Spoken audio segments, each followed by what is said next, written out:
6 months ago I released Havoc, and it's time to move on. So now, Movie Simulator.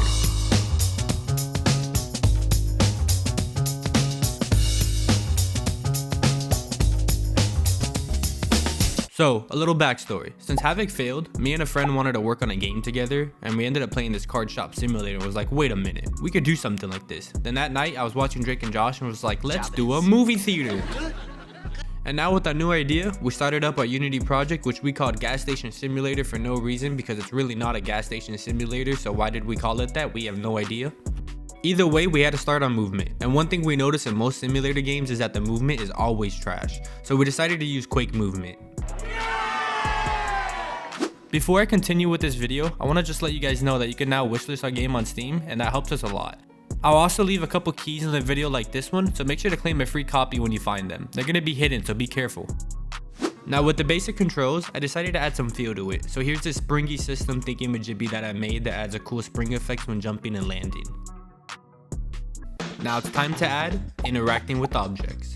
To start, I had to make a system where the player knows what object it's looking at. With that information, we can now know if the object could be picked up, opened, or any interaction we may need. Now to test it, we need some objects we can interact with, so I started off with some chips.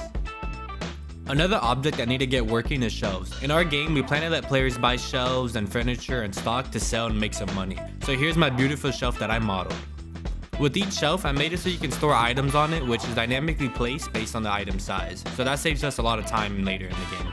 And of course, you don't want to have to stock each shelf one item at a time. So this is where containers come in. I can use the same system from before to make boxes that can hold multiple items at once, and still let the player be able to pick it up, move items from the box to the shelf, and even close the box to store for later. And this also brings us to our next feature, UPS delivery system.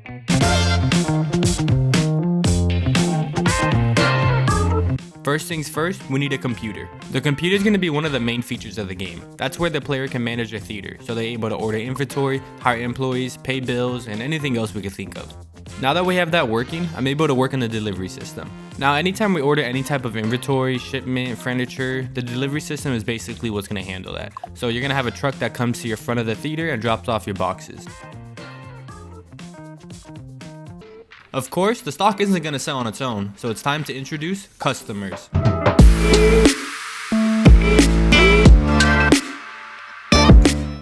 You know, if you ever worked retail and had those annoying people who constantly ask you for things, yeah, those people. Now, my partner who I'm making this game with, he worked on the AI, so a little shout out to him. To get started with AI, we had to make them go to shelves to grab items and then find a register so they can buy those items. Once they find a register, he made a line system where each customer will have a position in line to make them more human. Of course, we still have some issues with it, as sometimes customers are inside of each other, but I think he likes it that way. From there, I started to work on the art for customers. We wanted a stylish, low poly look since we don't have an artist, and that's probably the only style I could do, so there's that. With the base mesh being done, I created multiple styles of clothes, and slapped on a shader so I could easily make variations of each outfit. And honestly, I'm pretty happy with how it came out. They look pretty cool with those clothes, and we can always make more. With the customers working and grabbing items and going to a checkout, it's time to make that work. And in our game, we're going to have two types of checkouts. We're going to have the ticket booth where they can buy tickets, and a concession stand where they can obviously buy the items. So I ended up tweaking the office computer where you get to order items with, and all I did was just add a cash register in the bottom and some money with it. And the money was actually super simple. It's just a bunch of cubes stacked up on each other, and I UV unwrapped it and added a money texture over it, and that's what we get. Now with all these changes being done, it's time to go over art. As I said before, we're going for that low poly stylized look since 1, it's easier to model, and 2, it looks good for simulator games. I started off with some basic models I can think of. Starting small, I made some new items so we're not just working with the old chips. With the drinks, this also means we need some type of fridge to keep them cold. So I modeled that, and honestly the texturing is pretty easy. All I'm doing is using a palette and scaling the UVs of the model on them to give them that gradient styled look. And with all of it together, it's starting to shape up, especially when you can see the customers actually grab those items and drop it. That's pretty cool. And one thing I noticed with doing all of this is that we haven't made any items that movie theaters need. So we started off with a popcorn machine, soda machine, and a hot dog roller.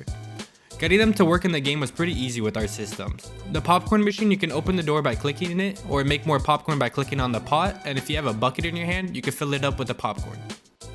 And what's pretty cool is that the popcorn you see filling up in the buckets or the popcorn machine, that was done in Blender using shape keys, which helped us give more realism in game. As for the hot dog roller, you can drop wieners on them, then turn on the machine, and once they're done, you can pick it up with the hot dog bun and give it to a customer.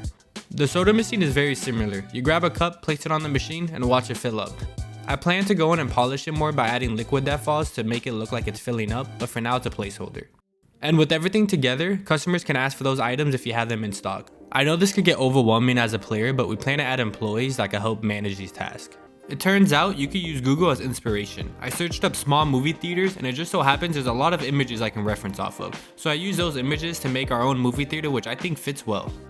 I tried for the outside to put as much lights as I can, because typically when you think of a movie theater, you always think of those little flashing lights they have or spotlights, and I just thought that would be cool to add.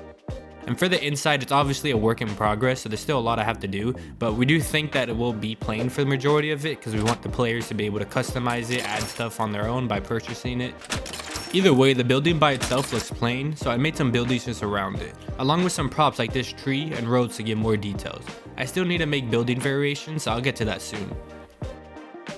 Now back to features, the next one is furniture system.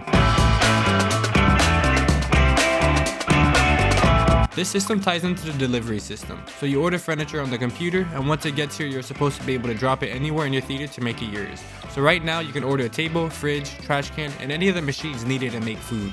And with the furniture system, we needed a way to be able to pick up and move furniture so you can customize your layout. And the pickup system is also for items to go on the table. So for the soda machine, or the hot dog roller, or the register, you would want to put that on the table, so you'd be able to do that.